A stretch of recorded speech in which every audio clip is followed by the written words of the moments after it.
ตอนแรกๆจะเป็นไข่โดยเขาเป็นไข่โดยคอเขาบดาห่อว้าวเขาไม่ได้นึ่งข้าวเขายังช่วยนี่อย่ากินเราแบบเยอะอย่ากินลายแบบนี้เราเบาข้าวน้อยหนึ่งเหลือน้อยหนึ่งแต่ว่าเราจะกินข้าวลายโดยบัดนี้จะเราตีรถมาเทือนเราตีจะเขานอนนี่จะแม่เขาว่าลูกเอ้ยนี่จะตีเฮือนแบบนี้จะเขาลูกกราบสบายดีสวัสดีพ่อแม่พี่น้อง FC เบิร์ดสุขุสุคนเนาะเมื่อว่าสิอยู่ในและกระต่างประเทศเด้อพี่น้องก็ยินดีต้อนรับเข้าสู่ช่องบ่าวลาวชาแนลนะพี่น้องเนาะเปิดภาพมามื้อนี้พี่น้องเฮาก็เข้ามาเยี่ยมมายามทางสาวมอนเพิ่นพี่น้องเนาะก็บ่ได้เข้ามาหาสาวมอนนี่ก็ตั้งนานเลยพี่น้องเนาะต่อมารอบนี้พี่น้องเนาะก็แปลกหูแปลกตาได้พี่น้องเห็นบ่มันยังอยู่ด้านล่างเฮานะโหกระต๊อบพี่น้องเลยเนาะบ่ฮู้ว่าเป็นของแซลมอนบ่หรือว่าจังใดเนาะพี่น้องเอาเดี๋ยวเข้าไปหาแซลมอนเพิ่นโดย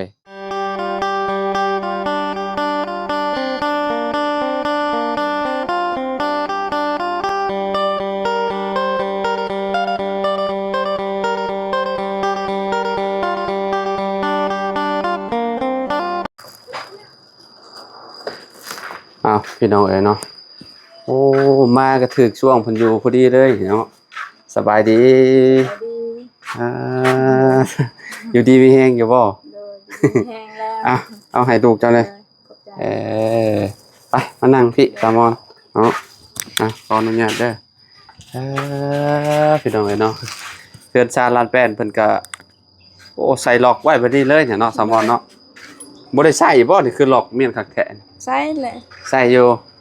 เวลาสิใส่กับเปิดเอาเดี๋ยวยันดิ้งน้อยเข้านี่แหละยันเด็กน้อยเข้าบ่โอ้ฝั่งนี้ก็อันนั้นเมียนเนาะเจ้าเฮ็ดกินอยู่บ่อยู่เฮือนครัวเจ้าเฮ็ดคือกันแหละหาไว้เครื่องอยู่นี่แหละกินอยู่อันนั้นไม่ยังซะน่ะเฮ็ดเฮือนไว้ไก่นี่แหละไว้พื้นได้สบายไว้พื้นบ่ไว้พื้นไว้ไก่นะเฮ็ดเอาไว้พื้นเนาะยันฝนตกห้ามเนาะยันฝนตกห้ามนี่แหละเฮ็ดแล้วแต่เฮิ่มบ่ได้นี่เฮ็ดแล้วแต่เฮิ่มจะโดนแหละโดนแล้วบ่ได้ฮู้เด้นี่บ่ได้เข้ามาพี่น้องเอ้ยเนาะเฮ็ดสิได้ละยันปะเจ้าออกมาแต่ไสมาแต่เฮือนเฮาแต่เก่านี่แหละโอ้เฮามาเฮือนเฮาเก่าแต่พุ่นได้บ้านเกียงจองหลังเก่าอยู่บ้านเกียงจองเอามาปลูกอยู่นั่นนี่เนาะจ้างเพิ่นบ่ปลูกนี่บ่กันพี่เฮาซอยนี่แหละเฮาซอยอ๋อพี่น้องซอยพี่น้องซอยนี่แหละมีหยังสมอนมาเบิ่งดูบ่มีหยังพี่น้องเอ้ยเนาะโอ้บางทีเพิ่นก็มาดังไฟอยู่นี่เนาะบ่อยากดังอยู่ในเฮือนตอนนั้นก็มาดังอยู่นี่เนาะโอ้ถือว่าโอเคเลยพี่น้องเอ้ยเนาะหลังบักใหญ่พี่น้องเอ้ยเนาะเพราะว่ามันเป็นหลังเก่าอยู่พุ่นพี่น้องหลังเก่าอยู่บ้านเกียงจองพุ่นเนาะสามารถนอนได้เลยนี่เนาะนอนได้ก็ฝนตกก็หมดเลยนอนได้กับพ้นหัวใช่บ่พ้นหัวเลยหัวเด้อโซชีเก่าโอ้สังกะสีเก่ามันหัวตามปองมันเนาะโดยหัวหมดแล้วฝนตกก็หมดหัวคือเราเก็บพื้นเมียนพี่น้องเนาะอยู่กองตารางครับเนาะนี่แหละไว้ไกลไว้พื้นนี่แหละไว้อยู่นี่ยันบ่ไว้เด้อเป็นจะได้เฮือนเจ้าปลอดภัยบ่เป็นหยังบ่เป็นหยังเวลาฝนตกก็บ่ได้เข้าบ่นะเข้าไอ้ช่องบอลเนี่ยอยู่นี่อยู่เทิกนี่แหละหัวบ่หัวเด้อบ่ขีตะไคร้นี่เข้าบ่น้ำนี่ตัวนี้ก็อันเข้าเขาเอ็ดนี่เขานำตัวนี้นี่เขาเอ็ดแบบนี้นะเจ้าก็ขุดคูให้มันสิเลิกๆอีกนี่เอาป้านกันมาอีกมันก็ยังไข่อยู่เฮือนเจ้ามันบ่ได้อันนั้นปานใดห้องน้ำก็คือสิบ่เต็มบ่หยังดอกเขื่อนลาวหาปลอดภัยอยู่พี่น้อยเนาะตัวนี้คล้ายๆนี่ตัวนี้แหละเพราะว่ามันเป็นดินเพียงเด้เขื่อนเจ้ามุมนี้ก็เอาขึ้นอีกนิดนึงเนาะ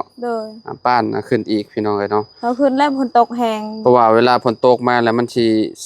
มันเป็นไม้เด้มันก็สาดเขาแล้วคะแนนก่อขึ้นประมาณครึ่งนึงเอาปูนเนาะพี่น้องด้วยดินบล็อกก็เอ็นเทือนน้องปลานี่แม่นเอาขึ้นแบบนี้แม่นเอาประมาณเอาขึ้นประมาณครึ่งนึงถือว่าโอเคครึ่งนึงนิดแค่นี้แหละแม่นี่เฮามันก็สิบ่เข้าน้ำเนาะยันนี้แหละมันตกแห้งมันจะเจ้ากับเนาะ เพิ่นขุดอยู่ขุดร่องแต่ว่ามันยังตื้นอยู่พี่น้อง ตื่น เนาะ แล้วขุดแล้วขุดก็ฝนตกแห้งก็เอาอีกแหละ ฝนตกมาเนี่ย โดยกินก็ไป อันนี้คือเจ้าก็เฮ็ดให้มันเพียงกัน พอเอ็ดแล้วเอ็ดก็ฝนตกก็คือกันอีกแหละ ว่า ขุดแล้วบ่ยังคือเก่าแหละ ขุดแล้วก็ยังคือเก่า โดยฝนตกไหลนำออกนี่แหละ น้ำไหลจากพี่มาบ่ โดย เข้าไปเลยนี่เนาะ โดยเข้าหมดเลยเปียกหมดเลยนี่ อืม ฝนตกแห้งก็เปียกหมดเลยอยู่เฮือนนี่แหละ มันค่อย โดย มัน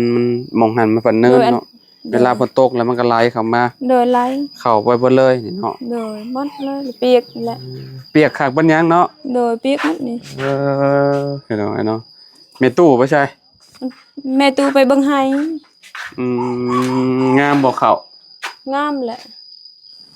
น้ำบ่ท่วมบ่ ท่วมเบิดกันอยู่หลุมไหนท่วมบ่อยู่เถิกไม่ได้ท่วม เออ ท่วมชน้อยไม่ได้ท่วมหลาย ท่วมน้อยหนึง โดย ของเจ้าอะได้ โดย โอ้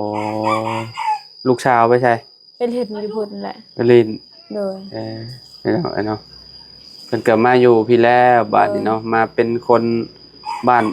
นหยังก็อันนี้นะ บ้า ลื น ม หอยละอา ฮะ บ้านหอยละอา บ้านห้วยละอา โดย ห่างจากบ้านแกงจองกะ โดย ไกลเติบพี่น้องเนาะ โดย เป็นจังได๋อายของมันบ่ได้คือเก่าติ แล้วขึ้นเนี่ยเราอยู่เฮือนเรานี่แหละ บ่ได้คือเก่าบ่ได้อัน ขึ้นเฮาไม่ได้ออกกับเราขึ้นเราเป็นเฮานี่ไปเล่นนี่เราว่าไม่ได้ว่าขึ้นเฮาอยู่เฮือนกับเราจบแบบนี้แหละ บ่ได้คอยเว้ากันปานใดกับเรา เว้ายันเพชรกับเราเดี๋ยวเว้า แม่ได้ซะแม่ก็เว้านำบ่ แม่เว้าไปมีแหละ คือว่าตอนนั้นคือว่าตีแม่บ่ ตีแม่ช่องบ้านเราตี ตั้งแต่ตอนนั้นก็บ่ได้ตีว่า เด้อ บ่ได้มีปัญหาหยัง คนนี้ คอยเบิ่งในคลิปแล้วเห็น เด้อเบิ่งเรา เพิ่นตีเฮือนเจ้า โดยตู้ห้องน้ำนั่นแหละเราตี อืมตอนนั้นเห็นเบาตูนเนาะเพิ่นเข้ามากับลุงเฮิมพี่น้องเนาะ โดยเฮาโทรบอกลงเพิ่ม เห็นเพิ่นตีเฮือนตีชานน้องมอนเพิ่นพี่น้อง โดย เนาะแต่คุมื้อนี้ก็บ่ได้เฮ็ดแล้ว บ่เราไม่ได้เฮ็ดมื้อนี้ ก็นำเฮ็ดนี่ก็เจ้าบอกเนาะ โดยเขาบอกเขาโทรลงเฮิมแล้วแบบมาลุงเอ้ยนี่อายเขาตีทับเฮือนนี่ อ๋อเฮือนบ่สิได้เฮือนหลังหนึงมันง่ายๆเนาะผู้ใหญ่เพิ่นเฮ็ดให้ เป็น บ่ เฮา ได้แม่นเฮือนลาวเฮ็ด โดยแบบนี้เขาเว้าเขาโทรเขาเบอร์ก็เขาได้เลยเราแบบบ่ได้ยานเขาเว้าบ่ได้ยานโดยบ่แม่นเฮือนเฮาแบบนี้เขาเว้าเฮือนเขาเอ็ดซอยเฮา เฮือนผู้ใหญ่เพิ่นเฮ็ดให้เนาะ แบบนี้ เพิ่นก็อยากให้อยู่สุขสบายแหละ โดย พี่น้องเนาะเอาเข้ามาก็บ่มีปัญหาหยังก็ถือว่าดีแล้วเนาะพี่ โด น้อง ย ทางสามอนเพิ่นก็อยู่ดีมีแห้งพี่น้อง โด เนาะ ย อยู่หมองนี้จะปลูกหยังค่ะ ไม่ได้ปลูกหยังนี่เขาทางเลย มันยำใหญ่ก็โคตรดกเลยปีนี้ โด เนาะ ยลูกปีน ดกขนาดเลยพี่น้องเนาะ นี่แหละลุงเพิ่มไปปลูกกล้วยก็เอ็ดโฮแล้วไม่ได้ตะนางค่ะปลูกให้เลิกเขา ปลูกไว้ก็บ่เป็นหยังติงัว งัวกินแหละ งัวกินบ่ โดยแบเขาลาย แบ่ก็เจ้าก็เลี้ยงหลายบ่ บ่หาบ่มีเป็นแบอยู่บ้านนี่แหละ อืมแบ่คนในบ้านนี้ โดยก็เอ็ดโฮแล้วว่าแบเอ็ดโฮก็ยะแหละงัวเขา โดยพี่น้องเนาะ เอาทางยัน8และยัน6ทาง หุ่นมันก็ขึ้นแล้วเจ้าทางจะโดนแหละ โดยเอาทางทีนี้แล้วยังบ่ได้ทาง เจ้าบ่ได้กลับไปบ้านเกียงจองบ่ บ่เขาไม่ได้ไป บ่ได้ไปลิ้นบ่ บ่ไม่ได้ไป บ่มีญาติอยู่หั่นแหล้วเนาะ โดย อยู่นี่ก็สบายแล้วเนาะ โดย บ่ได้มี ส ห บา ยัง แล้ว พี่น้องเนาะน้ำในก็ โดย ใส่อยู่ในนี้เนาะมีน้ำสร้างอยู่ มีน้ำประดานนี่แหละบ่มีมันน้ำประดานนี่บ่แห้งแล้วบ่มีน้ำบ่มีน้ำ จุมเจ้ากินน้ำอยู่ใช่จ้ะ กินน้ำนี่แหละ กินน้ำบาดาลเลยบ่ โดยบ่มีน้ ข่อยเคยเห็นกับเจ้ามื้อนั้นกับเจ้าลงไปหายน้ำอยู่ในหั่น ำบ่เฮาไม่ได้ไปตักน้ำ เจ้าบ่ได้ไปกินในหั่นบ่ โดย เห็นชาวบ้านไปเอาดอกมื้อนั้นอยู่ในหั่น โดยพระพุ่นเขาเอ็ดน้ำ อย่ามองอย่ามองครัวหาได้ โดยของนั่นแหละ ก็เจ้ายังกินอยู่บ่ บ่เฮาไม่ได้กินให้กินน้ำนี่แหละ บ่ว่าชาวบ้านกับเจ้ายังกินในหั่นอยู่บ่ กินอยู่พุ่นแหละบ่มีน้ำน้ำห้วยเป็นเพิ่นตก แต่ว่าเจ้ากินน้ำอยู่ในบ่อนี่เลย โดยกินน้ำนี่แหละ บ่ได้ต้มบ่ พอกินบ่ได้ตก กินแบบนี้เลยเนาะ โดย อืมบ่ย่านบ่บ่ย่านมันมี ยานคือกันแหละเขาบ่มีน้ำก็กินตามนี้แหละ เอาก็ต้มเอาย่างหยังมันก็สิปลอดภัยอยู่ดอกคันนั้นต้ม กินเดี๋ยวนี้แหละบ่มีน้ำกินแหละ อ่า อยากกินน้ำห้วยก็ฝนตก โอ้น้ำห้วยแห้งแล้วน้ำห้วยน้ำมันนี่ดีกว่าอีก โดย มันขึ้นมาโอ้หลายสั้นหมดได้ โดย ขึ้นมาจากพืชบุเนาะมันก็สะอาดอยู่เนาะ โดย กันว่ามันมีตะกอนกับกินได้อยู่ โดย เจ้าลองหายเบิ่งอ่ะ โดย ลองหายเมี่ยนใส่กระตุก ประมาณมือ2มือจะมาเบิ่งว่ามันมีบ่ตะกอนเป็นพวกขาวๆน่ะเด้ โดย ก็แน่มันบ่มีก็กินได้ โดย ก็ปลอดภัยอยู่มันก็สิบ่เป็นนิ่วหั่นน่ะพี่น้อง โดย เนาะส่วนใหญ่คนเป็นนิ่วก็ย้อนแบบกินน้ำบ่สะอาดนี่แหละเนาะ โดยแบบนี้แหละ ผู้เฒ่าผู้แก่เนาะ โดย แม่เจ้าก็เพิ่นบ่ได้เป็นหยังหรอกว่า บ่คล้ายๆแน่แมวนี่ เพิ่นสุขภาพแข็งแรงอยู่ โดยคล้ายๆแน่แต่เก่าแม่เขาเกือบตายแล้ว ฮะ แม่เขาแต่เป็นไข้แล้วเกือบตายแล้ว เป็นไข้ โดยไข้แห้งเป็นไอแห้ง ตอนใด ตอนไอไม่ได้มาแล้ว เอ ตอน อ เดือน แล้วเป็นไข้แล้วเป็นไอพร้อม เป็นไอแห้งเราไม่ได้นอนหมดคืนเลยแบบ เอ นี้ อไอแทบสิบ่ได้นอนเลย โดยไม่ได้นอน เราไปกินหยังจังเช้าน่ะ เขาชื่อยา ซื้อยาให้เรา โดยเขาซักยา อืม จากยาหมด5 แสน อ่า เราไปชักยาซอง จะเข็ม 4 เข็ม สัก4เข็ม โดยชงสโลมแน่มันมีไข้ ชักอยู่ไส อยู่นี่แหละเขาโทรอยู่บ้านนรบนี่แหละ มีแพทย์บ่ โดย อ๋อโอ้สาเหตุที่ปลูกกล้วยบ่ได้เนาะ โดยนี่แหละงัวเรา งัวคือ เราไป เรา เอ็ด เนาะ โฮขึ้นจะปลูกกล้วย เออ เอาบ่มี แบะ โดย เนาะมันก็สิอ่าเข้ากินต้นกอกต้นกล้วย โดยนี่แหละขึ้นเอ็ดโฮเจ้าเอ็ดได้นี่เขางัวเขา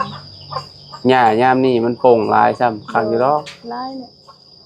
ซ้ำสิกินเดี๋ยวเนาะอืม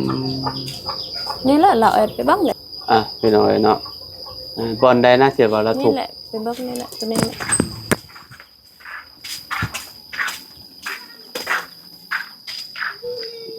เบิ่งพี่น้องเนาะ นี่แหละบอลนี้กับบอลพุ่น โอ้บอลนี่เลยเนาะ โดยนี่แหละ บอลนี้กับบอลนี้เนาะ โดย อ๋อจนรุดเลยพี่น้องเนาะ นี่ ดีแล้วมันยังบ่เป็นหยังเนาะ เออ สามอนเนาะคะแนนเฮ็ดเพกว่านี้นี่โอ้งานเข้าแล้ว ทับตัวผ่าใบผ่านี่เขาทับแบบนี้ เอาหยังตี ผ่า เอาผ้า โดย ปอผ้าตีเลยเนาะ โดยผ่าแห้งเราตีแม่เขาอีกแม่เขานอนอยู่นี่ แล้วนอนอยู่นี่แล้วก็ โดย ตี เป็น เลย ไข้แม่โดยเป็นไข้ก็เราทับโฮนี่แหละทับโฮเรา อืม ทับอันนี้แหละแม่เขาเองอยู่บ้านเนี่ยเขาไม่ได้ซอย เขาเบิกเขายานลาวเนี่ยยานเราถือผ้ากันแล้วยาน โอ้ถือผ้าคู่พ่ออ้าวพี่น้องเอ้ยไปเบิ่งมาเมื่อกี้นี้บอลเพิ่น โดย ตีพี่น้องเอ้ยเนาะบอลอ้ายสามอนเพิ่น โดย ใส่ผ้าพันเลยพัน เลย บอลสังกะสีแหละพี่น้องเนาะ เลย แล้วก็บอลแป้นลมเนาะ เลย เพิ่นตีหมุนเลยเฮือนสามอนแบบว่าเพิ่นข้างหยังนะสามอนเพิ่นเป็นหยังคือต้องทำลาย เรา เฮือนเจ้า ตีอินเฮาเราขอเข้าอินเฮาเป็นไข้หมดเฮือนโดยเฮาก็นอนอยู่นี่แหละเฮา ตอนแรกๆค่ะได้ โดย ตอนแรกๆเจ้าเป็นไข้ โดยเฮา เรามา เป็น ขอ ไข้ เข้า โดยคอเข้าบ่ได้เฮาเว้าเฮาบ่ได้นึ่งเข้า อืม เขายังชน้อยนี่อย่ากินเราแบบเยอะอย่ากินหลายแบบนี้เราเว้า ข้าวน้อยหนึงเหลือน้อยหนึงแล้วว่าเราจะกินข้าวหลาย โดยบัดนี้จะเราตีรถมาแต่เฮือนเราตีจะเฮานอนอยู่นี่จะแม่เฮาว่าลูกเอ้ยนี่อายจะตีเฮือนแบบนี้จะเฮาลูกก็เราตีเฮาบัดนึงเราตี ตีเจ้าบัดหนึง แหละโดยตีแม่เฮาอีกแม่เฮาชอย เราเอ็ดเฮือนนี่แหละ อือ ถือพาเลยเรามาแต่เฮือนเรานี่แหละ ถ สิกาไก่เนาะ โดยจะลาวเอ็นอยู่บ้านเขาย่านสิเฮา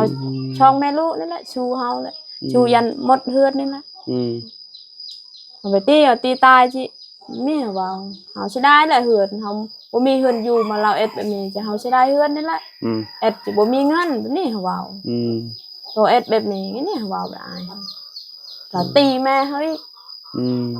แม่เฮาเป็นไข้เฮาเป็นไข้หมดเดือนเลยเฮาเป็ดแดง มื้อนั้นน่ะ โดยลูกก็เป็ดลูกก็นอนอยู่ดีแม่ก็นอนเขาให้เจอเขาโทรตำรวจเราไปเบิ่งชื่อเบิ่งตำรวจที่เบิ่งไว้ไกลพุ่นยานคือกันนี่ บ่เพิ่น โดย หลังจากนั้นเพิ่นตีแล้วเพิ่นไปใช้บัดนี้ ตีกับเรา บ่ได้ไปใช้ อยู่เฮือนเรา ไปเฮือนลาวของมื้อนี่เราเฮ็ดหยังของมื้อ บ่ได้เอ็ดหยัง บ่ได้เฮ็ดเวียกบ่ได้ไปเฮ็ดเวียกเฮ็ดงานบ่ได้นะ ไปแท้รับจ้างมัดเข้าเรากินยาแบบนี้แหละ เบิดข้าวกินแล้วก็ โดย ไปหารับจ้างบ่ โดยแบบนี้เราไปหารับจ้างกินแต่ลาวแหละ กินแต่ลาวผู้เดียวแหละ โดยกินผู้เดียวแหละ คือว่าแหละคนบ่มีครอบมีครัวเนาะแต่พอตอนอยู่กับลูกกับเมียก็เฮ็ดแบบนี้บ่จ้ะเนาะเราก็มีลูกบ่กับเมียเก่าล่ะ เมียเก่าเราเจอได้ผู้นึง ได้ลูกคนนึง โดยเจอเมียเราปะแล้วเจอลูกคนนึงกินกับเอาเมียก็ปะเมียปะหมดเมียจักคน เมียเรา2 คน อ๋อมีน้องเอ็ดกับเมียเรา แม่นบ่ นั่นแหละน้องเอ็ดก็เอาปันอะไรนี่แหละถามเอ็ดกับเมียเราน้องเอสแท้ๆนี่ โดย เอากับน้องเอสบ่แรกๆโดยกกเราได้บ่ลูกกับอันน้องเอสได้ผู้ชายตายแล้วโอ้หาก็สิฮู้ได้นี่ว่าเจ้าเอาน้องเอสโดยเมียคนแรกบ่เมียคนแรกเจอเอาอยู่บ้านกะลุกนี่แหละเอาอยู่บ้านกะลุกเจอเมียเราปะเรากินบ่ได้กินยาเจอเสพยาโดยเมียปะหมด2เมียแล้วเราแล้วก็ไปอยู่กับอันน้องเอสนี่จักปีได้ลูกตัวนึงได้2 ปี 3 ปีประมาณ 2-3 ปีโดยแล้วก็เลิกใครเป็นคนเลิกเมียเราปะเรากินยาคือเก่าโดยคือเก่าเราไม่ได้เปลี่ยนแปลงนี่แหละก็เลยอยู่ผู้เดียวจนฮอดปัจจุบันนี่เนาะบ่ได้มีไผเลยบัดนี้เนาะคันว่ามีก็คือเก่าเนาะคนผู้เก่าเนาะเนาะเอ้าดีแล้วเพิ่นบ่เฮ็ดหยังอีกฮะเนาะเฮาเบิ่งตลอดเฮือนนี่แหละเฮาแรกคิดว่าเราสิมาเฮ็ดอีกเนาะมาเอ็ดประมาณได้เดือนหนึงแล้วบ่จักเนาะเดือนหนึงได้แล้วบ่ที่ว่าเราเฮ็ดได้แล้วที่เราทำลายเฮือนเจ้านะโดยได้แล้วที่ว่าเราเฮ็ดเฮือนน้องพรเราพังเฮือนน้องพรเด้พี่น้องเนาะตีทุบตีเฮือนเรานะเอาผ้าพันเลยพี่น้องเนาะแต่ลายได้คนแบบนี้เนาะแต่ลายเลยเฮาย่านนี่เฮาเบิ่งในเฮือนนี่ไปใช้กับเบิ่งสิขาฮอดพี่ฮอดนอกพี่น้องเฮ็ดแม่ตัวเองแท้ๆก็ยังอยากขาอยากตีเนาะตีแม่ก็ตีมันเป็นย้อนผิดยาเนี่ยแหละพี่น้องยาเสพติดเนาะมันเฮ็ดให้คนแบบคั่งได้พี่น้องเนาะแบบนี่แหละเฮาไปใช้กับขนาดพ่อแม่ก็ยังบ่เว้นเนาะเบิ่งเฮือนตะลายพี่น้องเนาะเป็นแม่เฮาไปเบิ่งให้ก็เฮาอยู่เฮือนกินเฮาไปเอ็ดให้จนแม่เฮาอยู่เฮือนแบบนี้แหละเบิ่งเฮือนนี่แหละโดยพี่น้องเนาะเฮาสิได้เฮือนก็ดีแล้วเจ้าเผาเฮือนเจ้าแหละโดยเผาแบบนี้แหละเฮาเชื่อกุญแจหมดเฮาเผาใส่กุญแจเมียนเนาะพี่น้องเนาะเราเวลาเราจะเข้าห้องน้ำเราก็เปิดเข้าเนาะอันนั้นก็ใส่ล็อกไว้อันนั้นก็ได้นี่เฮาไม่ได้ยันนี่เขาก่อแบบนี้แหละเฮายันเราทับตัวนี้เฮาไม่ได้ยันทับตัวนี้ยังพอแห้งตัวนี้ต้องใส่แห้งหลายโดยตัวนี้ก็ใช้แห้งโดยตัวนี้นี่เฮาตัวนี้น้อยนึงก็แตกเนาะน้อยนึงก็แตกตัวนี้ทับตีก็แตกเป็นโดยไม้พาชละเป็นปูนบางๆพี่น้องเนาะพอทุบก็แตกจากแล้วแหละโดยจากตัวนี้คล้ายๆแน่ตัวนี้เขาบอกว่าโดย คนบ่อยู่คือว่าแล้วคนบ่อยู่ก็เขาเฮงอยากเห็นแล้วเนาะ โดย แบบว่าอยากเข้าหากินนั่นกินนี่บางทีพี่น้องเอ้ยเนาะ บ่เราไม่ได้เข้าเอ็นขอกินข้าวนี่แหละเราเอง กูมื้อนี่กับปากนํกันแบบคือแต่เก่าอย่าบอกบ่คือเก่าแล้วเนาะ กินข้าวไม่ได้ให้ข้าวไม่ได้ให้อาหารก็เราเอ็ดคือเก่าแล้ว ให้อยู่บ่จุมเจ้าให้ข้าว ตัวนี้ก็เฮาให้เฮายันหมดเฮือนนี่แหละ อ๋อ เฮาให้แม่เฮา ย่าน โดยเฮายันหมดเฮือน จุมเจ้าย่าน โดย อัน ยันเราไม่ ย่านเรา ใบ ทุบ มีด เพื่อน ไป อีก เลยโดยยันทบคือกันเนี่ยเจอแม่เฮาเฮือแล้ว เอาข้าวเอาน้ำมากิน โดย โอ้โหพี่น้องเอ้ย ไม่ได้เฮือกับหมดนี่เฮายันบ่มีเงินนี่แหละเฮามีเงินออนลาวไปรถบ่มีแหละ เฮาบ่มีเงินนี่ โด เฮาย โดย เฮือและข้าวยันเขาเรากินเดี๋ยวนี้ จุมเจ้าเอาข้าวได้ใช้กินของมัน เป็นเบาไล่อะซื้อข้าว30 โล ตอนใด ได้แล้วช่องทิศช่ำทิศนี่ช่องทิศนี่แหละ เออ มือฝนตกนี่แหละเบาไล่มา บ่ เลย เราให้เจ้า เลย30 โลเราซื้อข้าวเบาไล่ยังบ่มีเงินเอ็นเฮา อ่า เอ้ยก็เอาพัวหมดแล้วยังผู้เดียวเฮานี่ อืม นี่แหละเฮาย่านบ่มีผู้ชายย่า อื น ม จนแม่เฮาเฮ้อแหละ อืม ได้เฮ้อกันติแบบนี้จนแม่ไปเอาอันเรากินรถแบ่งให้แบบนี้แม่เว้าย่านแหละแกะหมดเฮือดอยู่เอาเฮือดอยู่ก็บ่มีแบบนี้แม่เว้าเรากินรถเอาย่า แล้วก็เอาให้กินเนาะ โดย บ่ให้กินนี่ให้อันตรายเห็น โด เนาะ ยไม่ได้ให้ สิขาจิตีน้องแม่อีก โด เนาะ ยแบบนี้เฮายานเอาเรากินรถแบบนี้แบบแม่เว้า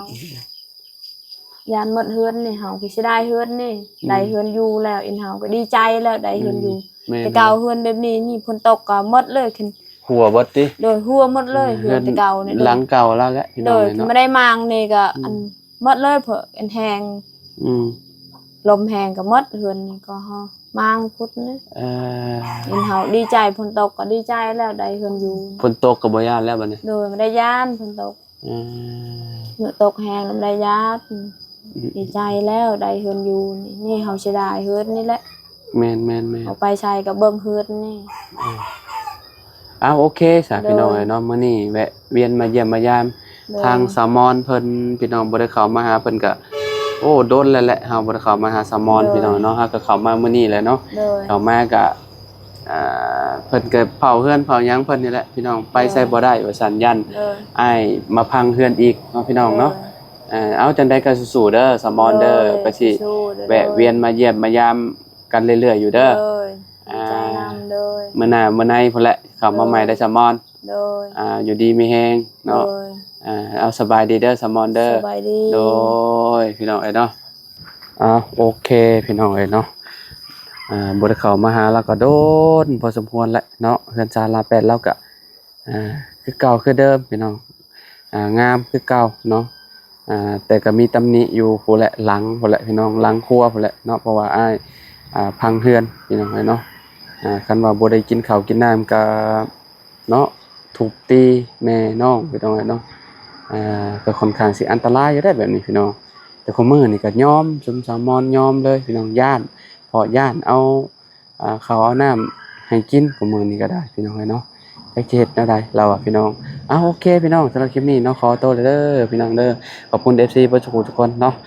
ถ้า FC ท่านใดยังเจอสามอนก็คอมเมนต์มาในพี่น้องสบายดีและสวัสดีพี่น้อง